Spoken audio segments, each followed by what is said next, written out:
3, 2, 1.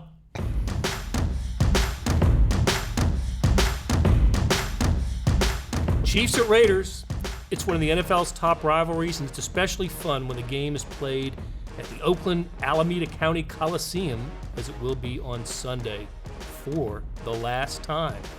The Raiders are set to move to Las Vegas next season. Star columnist Vahe Gregorian joins me, Blair Kerkhoff, on SportsBeat KC, sponsored by Big O Tires, to wax nostalgic about the matchup. Listen, you can find preview material in previous podcasts. Today, Vahe and I are going to talk about the rivalry and the site. It's a lucky Friday the 13th episode. Hey, Vahe. Hi, Blair. So we're going to Oakland, as we've gone for the last few years. The games haven't always been good. There have been a couple of good ones, right? Chiefs Raiders. The Raiders, 2 of the last 3, I think, have been really good, right? Certainly that night game where the Raiders won on the final play, a bitter loss for the Chiefs. And the games in Kansas City are never very competitive. That's just the Chiefs have the upper hand in the series since Andy Reid's been here.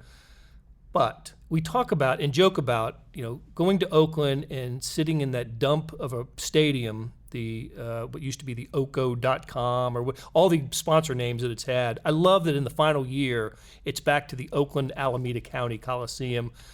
We do enjoy going there, don't we? We do, but you're on a bit of high alert, from the moment you're leaving the hotel to as you weave your way through the crowd, and you'll see people like that look like they're from, what was that movie, Thunderdome, or, and you can't quite tell, what's real, what's not in these costumes. I remember seeing a guy behind security one time with like this bazooka. I guess it was a toy bazooka, but I remember thinking, how does security check that? Right. I mean, just some fearsome cats you'll see there. A lot of people in chains, depending on, I don't know, they wear them different ways and use them in different methods, but there's a lot of chains at the game. Yeah, and look, it does add to the color, right? And some of it's probably, to some degree, it's not mythological, but it's probably a little overstated in some ways.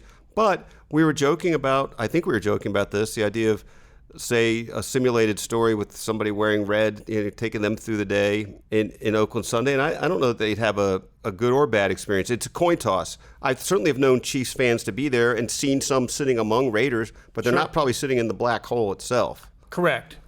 And it just may come to pass that one of ours, Sam McDowell, helps cover the Chiefs for us, will venture into the black hole on Sunday. And I think we just committed him to it. That's right. So, no turning back now, Sam. And we hope he returns to Kansas City on Monday after the game. So if that happens, please pay attention to that story because Sam will do a great job with that. He will. He would. But you're talking about the broader picture, Blair. There, and it is a game. It is a stadium we look forward to watching the event in, right? It's an old school feeling, and for the two of us, we're a little older, so our memories of watching the NFL go back to that, a lot of those West Coast games, even though we were both on the East Coast, seeing typically the Raiders, that's the one that, those are the games I saw the most on the West Coast afternoon games, and often, of course, the Chiefs. We were conscious of that even from afar. No doubt about it. Yesterday when we talked to Steve Spagnuolo, the defensive coordinator, that was his memory. Growing up in the East, he couldn't kind of pin down specific games, but he remembers when it was dark where he was, the sun was out in Oakland. When you were and I had that same feeling when growing up in North Carolina and watching West Coast, either games in San Diego or Oakland, and it was pitch black outside where I was, but the sun was shining in California. What a groovy place to be. It did make it feel like that, right? Like, that's why aren't we over there? Right. Right. How do we get there? Yes. It's so far away. But in that time, little did we know as young football fans that, and certainly didn't appreciate, but the Chiefs-Raiders was the rivalry in the AFL, especially in the Super Bowl era. So the Chiefs are in Super Bowl I, the Raiders are in Super Bowl II, and the Chiefs Super Bowl IV. So those were the two teams that were the kingpins, along with the Jets, right? But those were the kingpin teams of the old AFL. They kind of ushered the AFL transition into the NFL. And so a lot of when we talk about Raider Week, I remember moving to Kansas City 30 years ago and people talked about Raider Week, and I didn't understand really what all that was about. Marty Schottenheimer played it up big.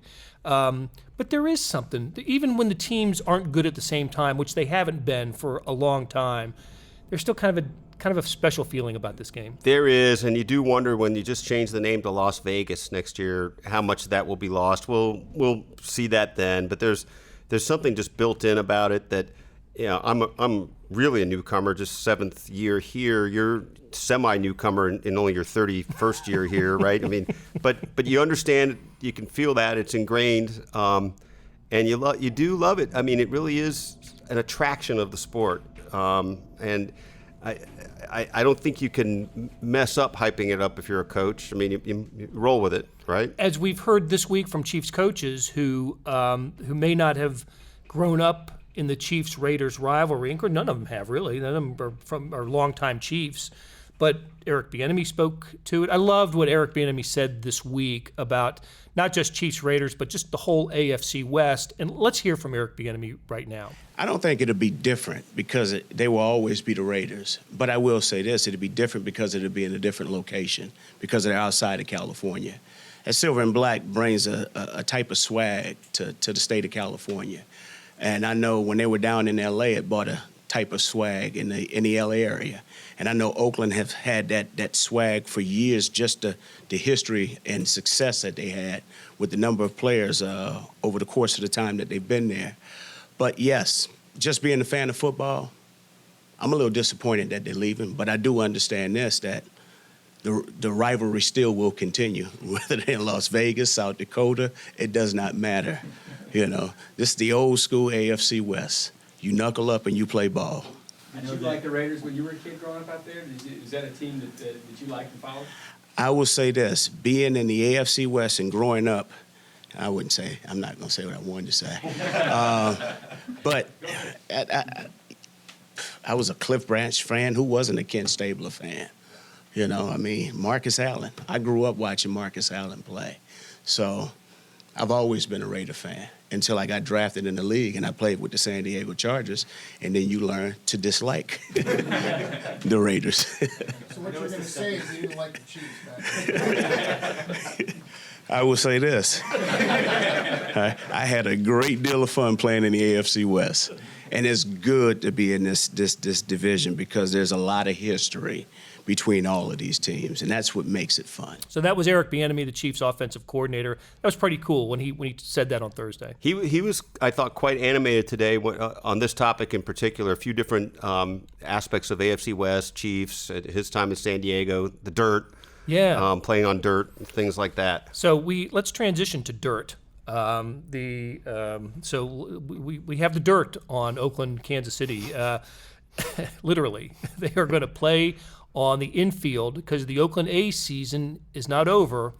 So for the first time, and what did Dustin Colquitt tell you yesterday? It'd be the first time since 2005. I think 2005 is what he said. That he will have played on dirt.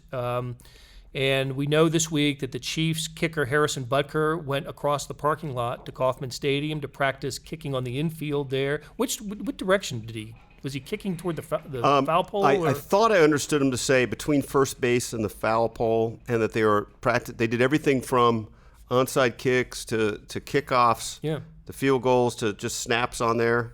But look, this is a fairly significant amount of space. I guess it's basically 35 to 35. Yes, right. So that's, doing my math, that's 30 yards of the field, right? So almost a third of the field is in dirt. Yeah. And if the A's don't make the postseason, I suppose, and maybe if they do, somebody mentioned earlier this week that the A's aren't even home in October, or the Raiders aren't home in October.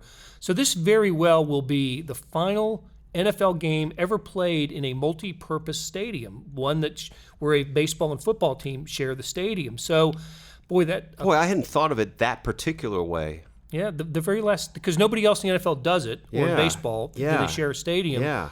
And so this probably is the last game ever in a setting like this. And man, you and I absolutely grew up watching Cardinals Pirates and Steelers, Eagles and Phillies, Mets and Jets, Giants and Yankees, all Falcons and Braves share stadiums. Yeah. That's how it was done. It is, and it's funny. By the way, we were talking the other day about remembering a particular Unitas Namath game, and I had it as, I think, 49-44, and I looked it up. It was 44-37.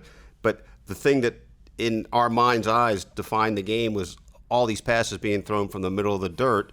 Right. It's just so rare now and about to become extinct. And I can remember, I think I mentioned this to you this week, I remember the 1979 World Series between the Pirates and the Orioles, Game 7 in Baltimore, with the Pirates winning, but that game had stripes all over the field. The football field stripes were down on the baseball field for the most important baseball game of the year. They couldn't get the lime off the field. So the A's will probably, we'll see they'll be playing with stripes on their field for the rest of the regular season. Yeah, it's a odd thing to get used to. Also, though, still, Blair, because we see it so rarely now, right? So we keep thinking about how it's going to affect this game, and I guess the truth is you can't really know. It's typical. Both teams are playing on it. I assume the Raiders have a minuscule advantage just in terms of understanding the sort of quirks of it a little better, but I don't know. Does it play into the game itself? Well, I thought the Heat would play into the Jaguars' favor last week in Jacksonville. The Chiefs seem to be the stronger team in the fourth quarter. Well, in every quarter. Last week. So we'll have to see. All right, Vahe, thanks for stopping by. Great conversation. And when we come back, we're going to hear from our college friends, Alex Schiffer, Kellis Robinett, and Jesse Newell. Big weekend in college football that actually starts tonight with KU playing at Boston College. Save big on the biggest brand tires. Where else? You're participating Big O Tires. Now through September 22nd, get up to $70 off select sets of Michelin and BF Goodrich brand tires. Plus, get up to an additional $120 in mail-in rebates on qualifying purchases using your Big O Tires credit card. Only at Big O Tires, the team you trust. Not valid with other offers. Disposal fees extra. Up to 10% shop fee based on non-discounted retail price. Not to exceed $35 where permitted. For the store nearest you, go to BigOTires.com. Hey, it's Blair.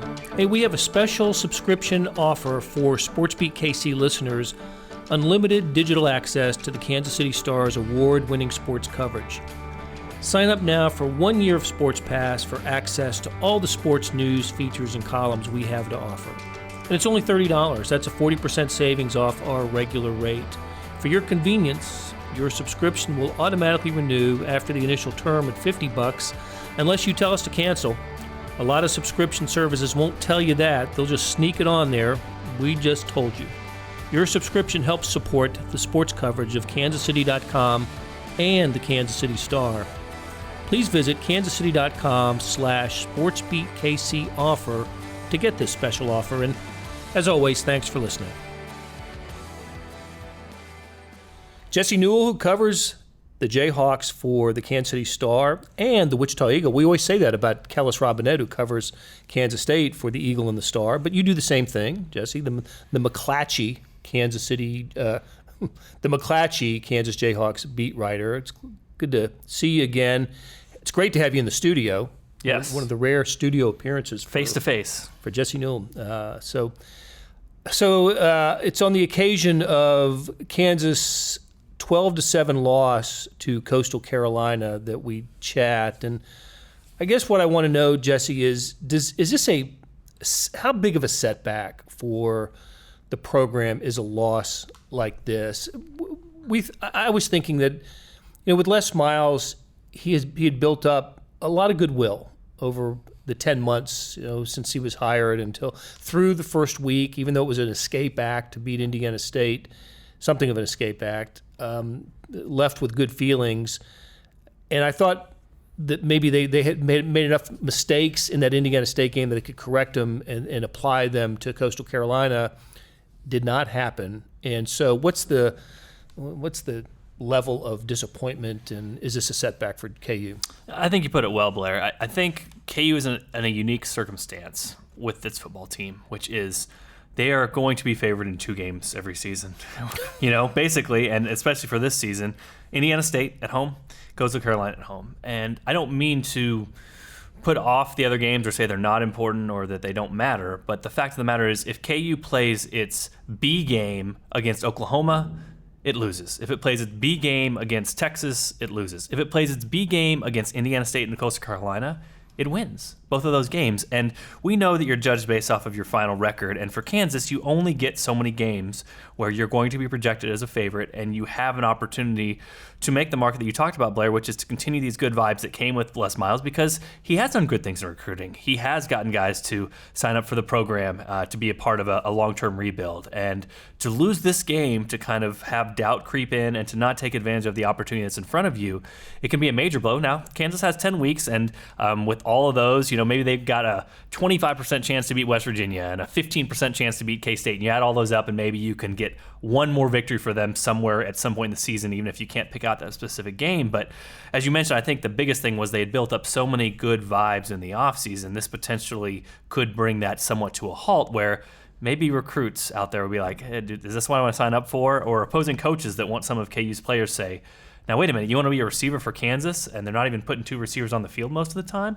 So there's a lot of kind of negatives that can come of this from a big picture perspective that goes even further into that is just the basic fact that KU started to build up a little bit of attendance and now lost a very important football game. I think you make a good point in that there are some perception games on the KU schedule, and the 2 opponents that in which they'll be favored, those are perception games. Those are the opponents that allow Kansas to,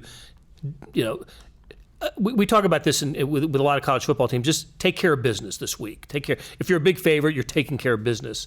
Well, Kansas doesn't get many of those, right? So when they do have the opportunity to take care of business, you got to take care of business. Yeah, and I think the Vegas line here can really help us out, because I've heard some people basically say, well, what did you expect from Les Miles? He didn't have much talent coming in, all that sort of stuff. The bottom line is, with all that being said, you're facing Coastal Carolina, and you're a 7-point favorite at home.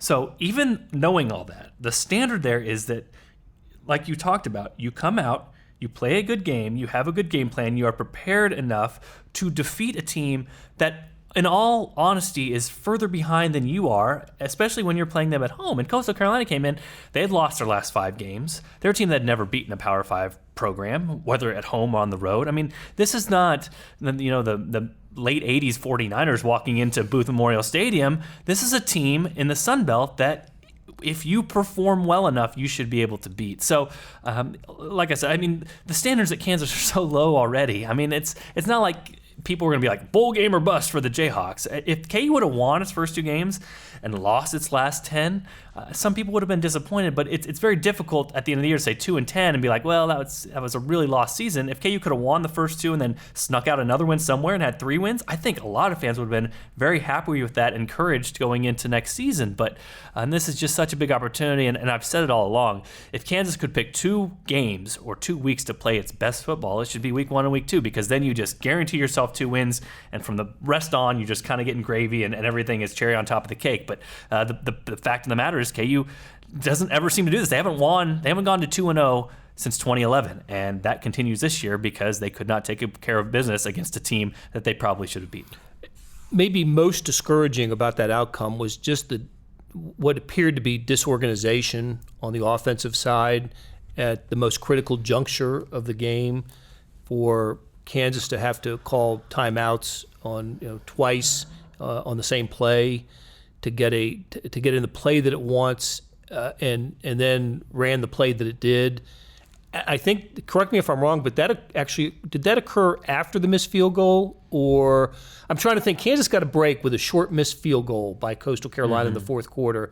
Anyway, it came down to a 4th and 3? 4th and 4, yes. From about the 17, somewhere in the red zone. Yes. And you actually could have kicked a field goal there, I guess, and had enough time to have another possession for a field goal. But Kansas doesn't have a reliable field goal kicker, yes. So maybe the 4th and 3 was you had to go for it. Going for it's fine, yes. But for that to unfold the way that it did, it was kind of a head-shaking moment. I think a lot of people coming into this season thought Les Miles has been here before. certain things are going to go away. And I know a lot of the frustration with David Beatty, right or wrong. I mean, listen, Kansas still won 3 games last year. I know we mentioned this in the last podcast. KU won 3 games last year, which is the most it's won in a decade. Against all FBS opponents. And lost the opening game to an Nichols. FCS. To Nichols. Right. So, like, hypothetically could have, very close to winning 4. That game was in overtime. So I think a lot of fans, they can say, hey, we can take being out-talented. We can take having things not go their way all the time. But, you remember David Beatty had all the 4th down issues where they would call timeout and then quick kick, or call timeout and call another timeout, and then or there'd be a procedure penalty after a timeout. And those sorts of things drive you crazy, where it's just like the team is not prepared. That this kind of, it had the appearance of a team that was coached by someone who hadn't coached at the high major level before. So for Kansas to have Les Miles come in here and have these same sorts of things happen for a coach who has won 72% of his games, who was a major level coach, has coached in BCS, national title games, things like that, or again, at least taking his team to a national title. I think that's the frustrating part for a lot of fans, is that they expected a lot of these things to go away. But yeah, I wrote a story about the miscommunications, the offense not getting the right signals. Sometimes the coach is not sending in the right signals. The timeout, to me, the biggest sin of that play so KU gets out there, calls timeout, 4th and 4. Fine, get your right play. So they get the right play out there. Coastal Carolina calls timeout. Okay, we saw what you were doing. We want to get a better defense for that. KU comes out with the same play it had before. Well, Coastal Carolina called timeout to change its defense. I mean, of course you need to come up with something else. So they come out there, oh my gosh, Coastal Carolina is ready for this play. And so KU calls another timeout. Again, just the lack of sort of smoothness on game day, which I think KU fans, most of them thought that was going to be a thing of the past. Those things have repeated themselves, and if I'm being completely honest, a major, major issue right now. We'll see if it gets fixed against Boston College, and moving forward, is just the offense is very, very, very, very, very, very, very vanilla, and it's old school Les Miles offense. And maybe if you're at LSU and you have the best offensive linemen in the country and the best running backs in the country, maybe it can work. But if you're Kansas and you have unblocked guys coming on run blitzes and you can't check yourself out of that and get into a pass play call, you're going to lose yardage, and that's what we saw from Kansas down the stretch in that game. Stands in contrast with the LSU offense that I saw Saturday night against Texas. And not to mention Leonard Fournette tweeting out last week, watching the LSU offense, saying, I wonder how many yards I would have had with this offense. So that's also some sort of thing you probably don't want to see if you're a Kansas fan. All right, so what do we to think of Carter Stanley? Well, fifth year senior, but with his with a new coach and a new system. And got, listen, give him all the credit in the world for the game-winning drive the previous week against Indiana State. But I know he certainly shouldered a lot of the blame after the game. It's so difficult to me because it almost reminds me of some of the Royals teams of the past, where you're blaming a certain. You remember Eduardo Velazquez? Sure. Do you remember him? Yeah. For those people that don't know, Royals were just in a terrible shape, terrible part of their history, and they called up Eduardo Velazquez from AA, a guy who had horrible numbers, and he comes into Yankee Stadium and just his major league debut and just gets blitzed, absolutely blitzed. And I just kind of remember he's become kind of like this folk hero of how bad it was for the Royals.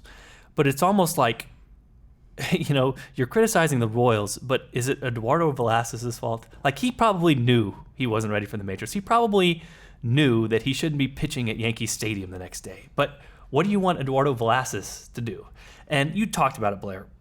Every step of the way, Carter Stanley has taken blame, saying he needs to get in better positions for the offense, needs to put the offense in better positions, needs to communicate better. He said this week he's gone in early, stayed late, trying to communicate all these things.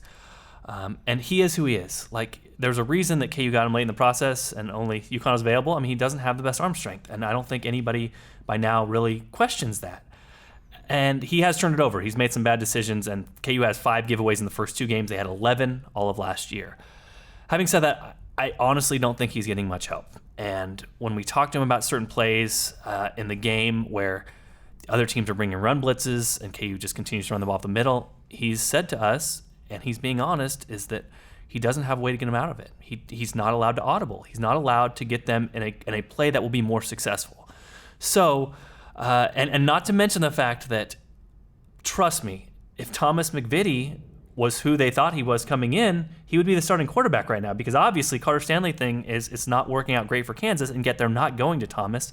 They're sticking with Carter. So I feel some sympathy for Carter Stanley in this, because I think he's in a difficult situation. I think he's in a very basic offense. I think he's trying to do the right thing and take responsibility and be the leader that he's supposed to be. And I think as a quarterback, he's not being utilized to the best of his capabilities and what he can do.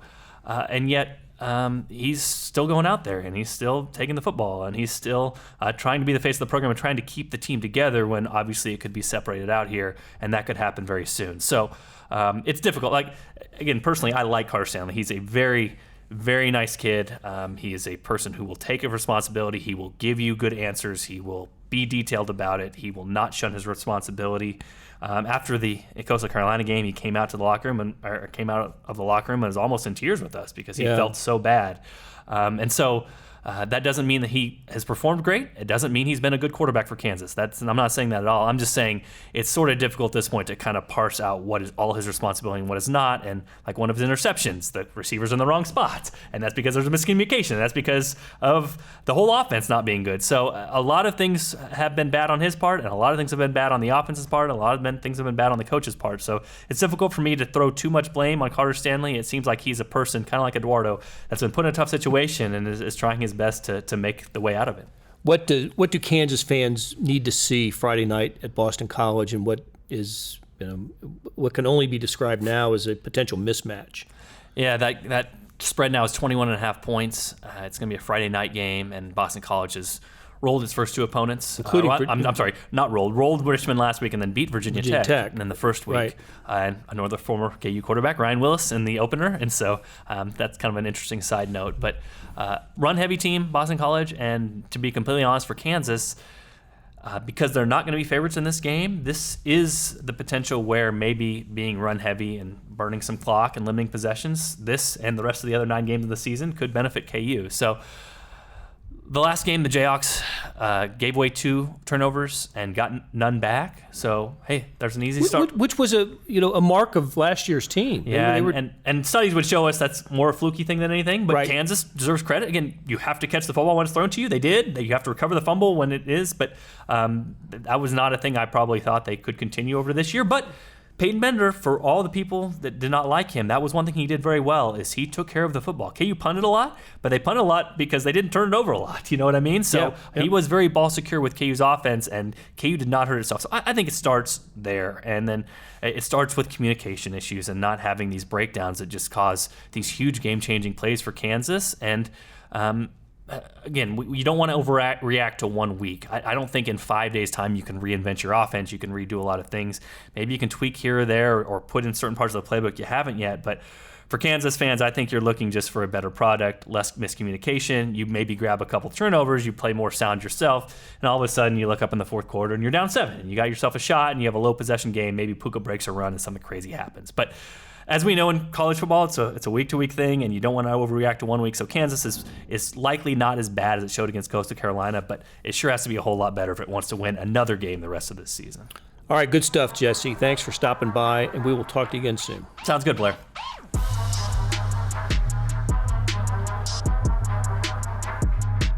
Alex Schiffer covers Missouri for the Kansas City Star, and he's with us now. Alex, the Tigers, after that terribly disappointing opener, rebounded, beat a West Virginia team from the Big 12 pretty handily.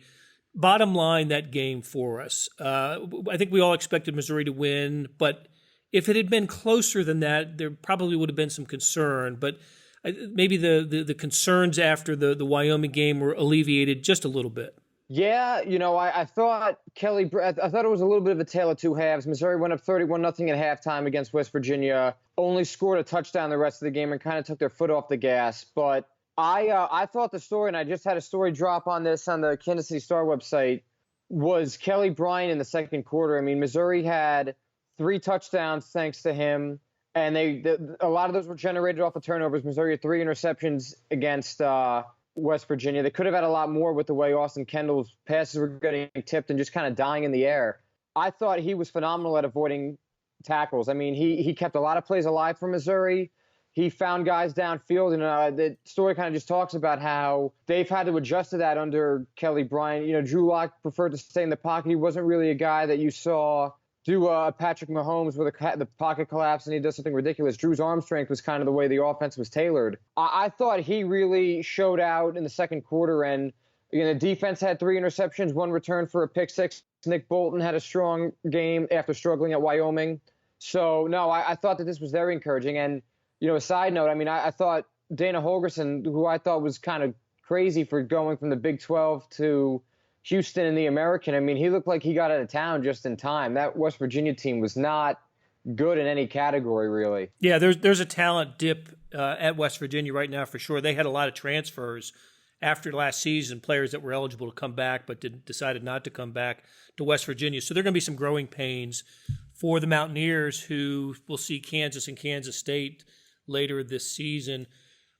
So the Kelly Bryant game, he did some things against West Virginia that we didn't see him do against Wyoming that he should have, in terms of keeping plays alive with his scrambling ability. Do you think are we gonna see more of this from him this year? Yeah, I definitely think so, especially as the rest of the offense gets more used to it as the season goes on. I spent my morning making GIFs for the story, so I was watching a lot of West Virginia and Wyoming tape. A lot of his stuff against Wyoming was really just designed runs. There was a couple of times the pocket collapsed and he tried to do something with it. His first touchdown at Wyoming to Jonathan Nance kind of was that way, but he really just kind of shifted against the tackle and found him for 4 yards.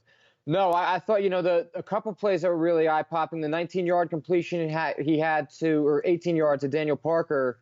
He had 2 or 3 guys come right at him. They tried to wrap him up. He shook him off, gained his composure, and fired it right downfield. There was, right at the end of the first half, the sack with quotation marks that was called for forward progress. No part of his body hit the ground. I thought that was a questionable call on the ref's part, actually, just because no part of him was down. And that was West Virginia blitz 7. They had 3 guys get through, and they couldn't take him down. So, no, I think Missouri fans knew that they were getting a dual threat guy in him, but it's not that just he avoids the tackle, but he still finds a way to do something with it afterwards. So it's not like he's just throwing it away and there's no one open. So, no, I think as the rest of the offense continues to get used to the fact that, all right, it looks like he's going to go down, but I should still try and stay open and extend my route or move around a little more, I think that it's going to continue to be more of a thing. Well, and so, you can pick out anybody really from game 1 to game 2 and say that they got better, and that is reflected in the outcome in the score. But one player I wanted you to chat about is Trey Williams, and you wrote about him earlier this week. So let's focus on him, and where do you see his progress right now? Yeah, I think he's an interesting deal just because it was about a month ago that he got reinstated, maybe a little more than that, after being away from the team for 9 months. No one really knew, talking to Barry Odom, Ryan Walters, Brick Haley, no one really wanted to say what they were going to get out of him because he'd been away for so long. Conditioning was an issue. Guys could have jumped him on the line. And 2 games in, he's already a starter again. And, that's a position that they need something out of. The defensive line as a whole looked a lot better game 1 to game 2. He was in the mix for a number of sacks. He had a quarterback hurry, and there was a couple plays he was really in on.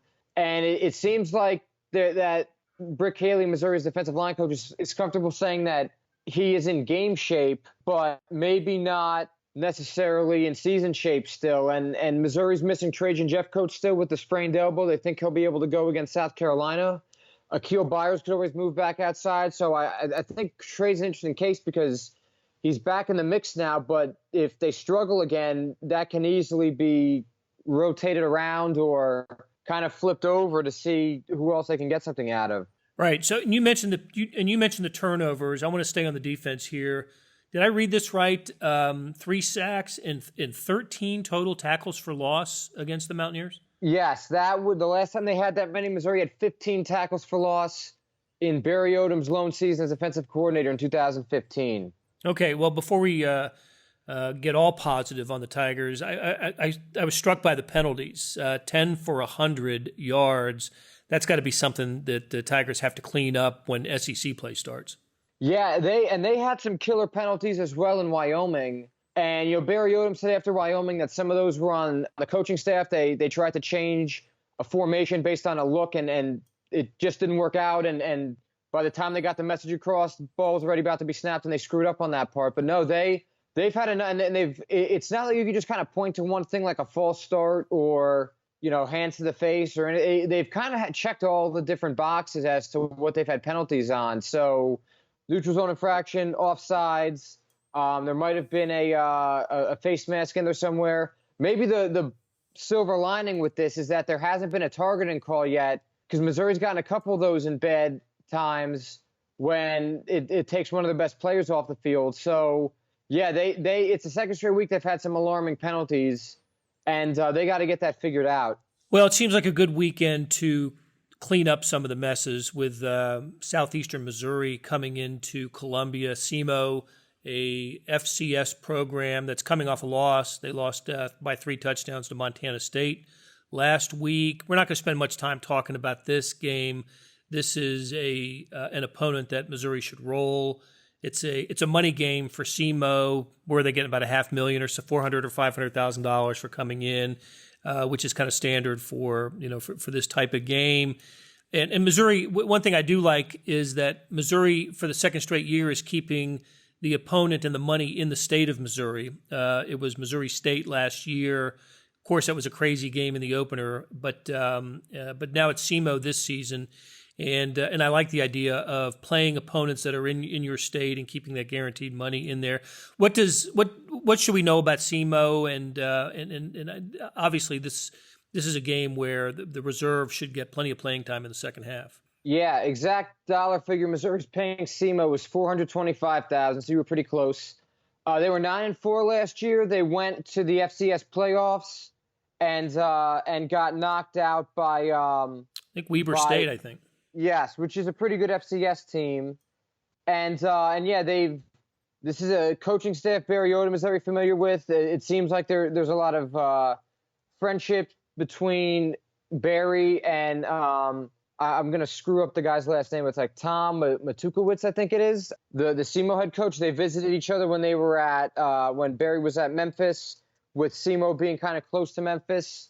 And both coaching staffs have kind of visited with each other in the offseason. So there is good relations. I think Barry Odom kind of looks at this as, even though it's a game Missouri should win, it might help attendance a little bit that, these are a lot of guys from in-state that were good enough to go D1 but not good enough to go D1 in Missouri. And maybe that should account for some more seats that maybe you wouldn't go to for a blowout. And yeah, I mean, they've had 2 games where they've kind of either been blown out or doing the blown out. The Montana State game, it looked like, going back and checking on that, it was a close game, and then it looks like in the third quarter Montana State just turned it up, and SEMO couldn't hang. I think they're 12th or 13th in the FCS top 25 rankings. I don't know how much stock to put in that, just because it's not a North Dakota State or a JMU as we've talked about, but it's not like they're a nobody in FCS either. So I think the local ties are good for Missouri for attendance purposes. And I think Barry's not going to try to run up the score intentionally, per se, on a team that he has friends on the coaching staff. And last time Missouri played SEMO was season opener 2015. I always call it the Drew Lock hype train game, because that's where you had the 78-yard touchdown to Tyler Hunt. You or I could have thrown that touchdown given how wide open he was. But that was the game. I remember everyone wrote about Drew Lock after that game. So been a little bit since Missouri played the Red Hawks. Okay, so maybe a little bit more competitive than maybe a typical FCS versus FBS, especially in SEC. But I do know this. SEMO has a player, Zach Hall, who's a linebacker, who was either the FCS linebacker of the year or defensive player of the year last year. But he's a guy to keep an eye on, Zach Hall for Southeast Missouri. Let's take a really quick look ahead, though. Let's turn the page and look at the battle for Columbia the following week when South Carolina visits Missouri. How about a quick thought on the importance of that game and now, especially in light of the loss to Wyoming, I think it kind of raises the importance of games that appeared, to me anyway, in the preseason to be somewhat of jump ball type games. Missouri can't lose any of those if it wants to have the season that it expects. Yeah, I think it's been a very interesting week in Missouri's opponents, because South Carolina lost Jake Bentley for the season, which to me creates a really interesting dynamic now with them. You know, Jake Bentley could come back for a year, could test the NFL draft waters. He could grad transfer, but his dad's on the coaching staff there, and that would make for an interesting conversation. But yeah, you know, I mean, South Carolina has struggled early. I think Missouri's games historically, save for the one in 2017, which kind of turned into a blowout, they've all been pretty good. I mean, you know, the game in 2013 was College game. They should have been there. Ended, obviously, with the missed field goal in overtime. The 2014 game was just kind of a grinded-out game. 15 was a pretty good game, Drew Lock's first start. And then last season was just a weird game with the weather delays and all that. But no, I think, you know, between South Carolina and Kentucky losing their quarterback Terry Wilson of the season for injury, I think that both of those games kind of went from games Missouri – you'd probably pick them to win, but now I don't know how you don't pick them to win. I mean, you know, the backup quarterback has burned Missouri a number of times. I mean, South Carolina last year that Bentley couldn't play, and we all know what happened there. But, you know, I think when a team loses a quarterback a few games into the season, and I can't speak as well to Kentucky and South Carolina just as to how different those guys are and how much they have to tweak their offense for those guys. But when you lose a guy that's played that many snaps and has that kind of experience, to me, I mean, Kelly Bryant being the fifth-year senior and what his resume is, I just look at those games as games that have kind of in the last week gone from, yeah, I'd pick Missouri to now they kind of go into the Wyoming category of how do you not win that given what those teams have just been through now. Okay, well, we look forward to talking to you about the Gamecocks next week, and that's a big one, and that'll be a lot of fun in Columbia, Missouri for that game. Alex, thanks for talking to us, and we'll chat with you again next week. Sounds good, Blair. Take care.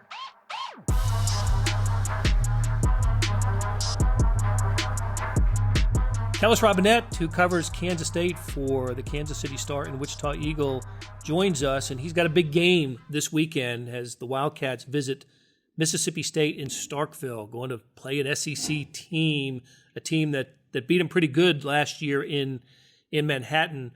And Kellis, it occurred to me, and I know it occurred to you because you wrote about it this week, that Chris Kleiman doesn't find himself in this position very often. That is something of an underdog as a head coach. I mean, when he was at North Dakota State, you know, he was just rolling over folks and winning, you know, 4 national championships in 5 years. But now he's an underdog going into Saturday's game. He is not expected to win. His first 2 games at Kansas State, he was in that position. He is not in that position this week, is he?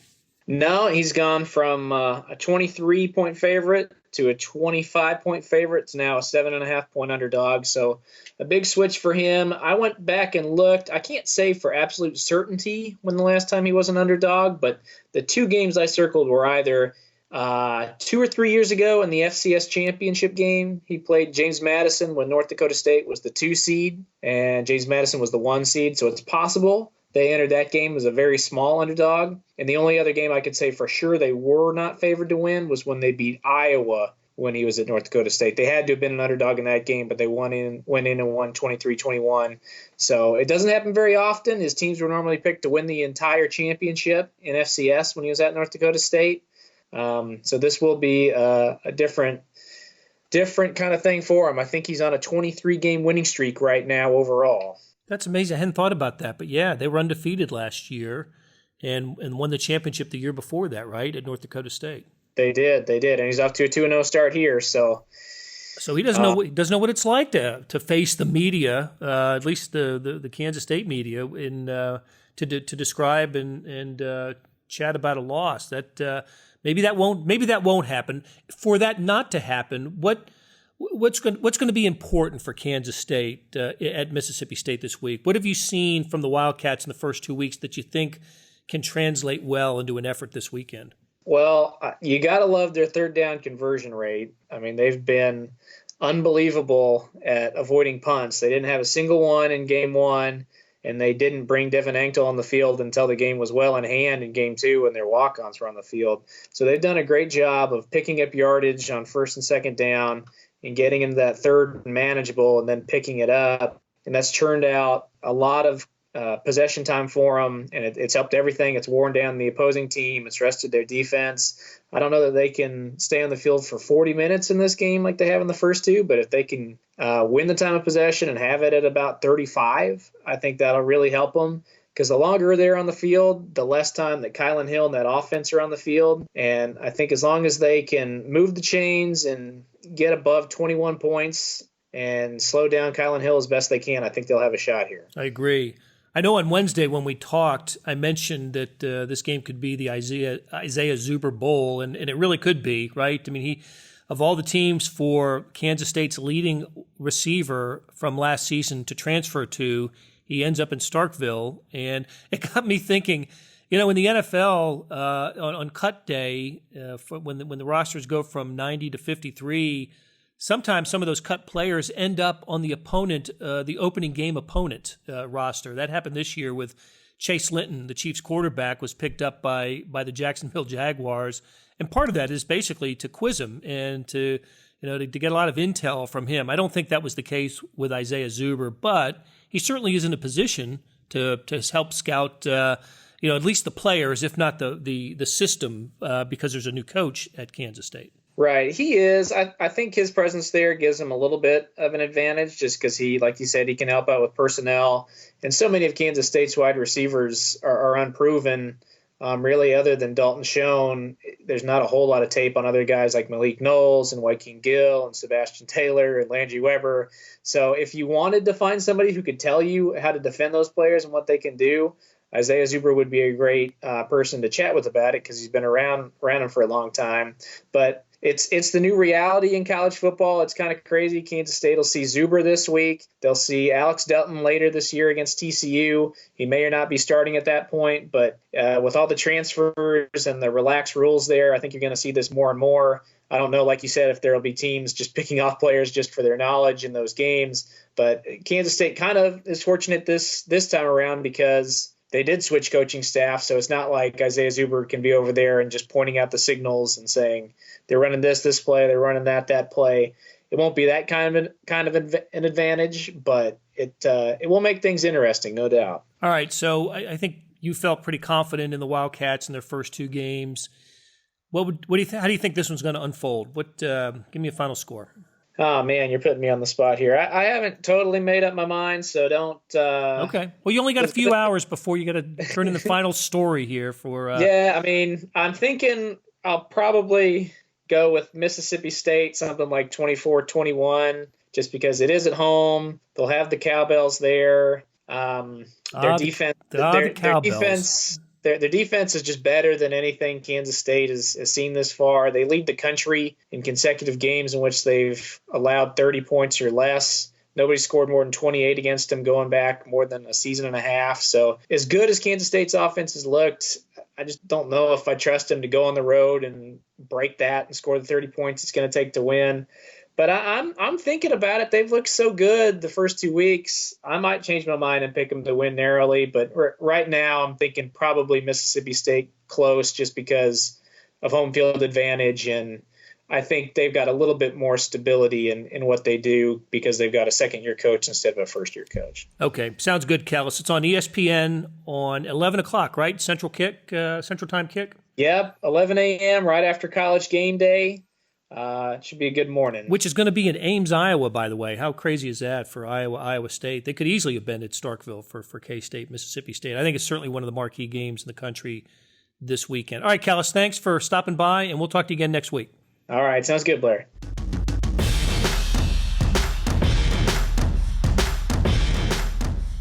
Links to our Chiefs coverage can be found in the show notes and the Red Zone Extra app, and check out our college coverage on kansascity.com and in the print editions of The Star.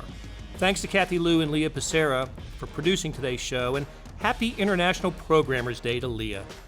Catch us on the Kansas City Star's YouTube channel, and remember, we're not the Roger Miller song. Rate and review SportsBeat KC on Apple Podcasts and say nice things. It helps. We'll be back after the Chiefs game in Oakland on Sunday.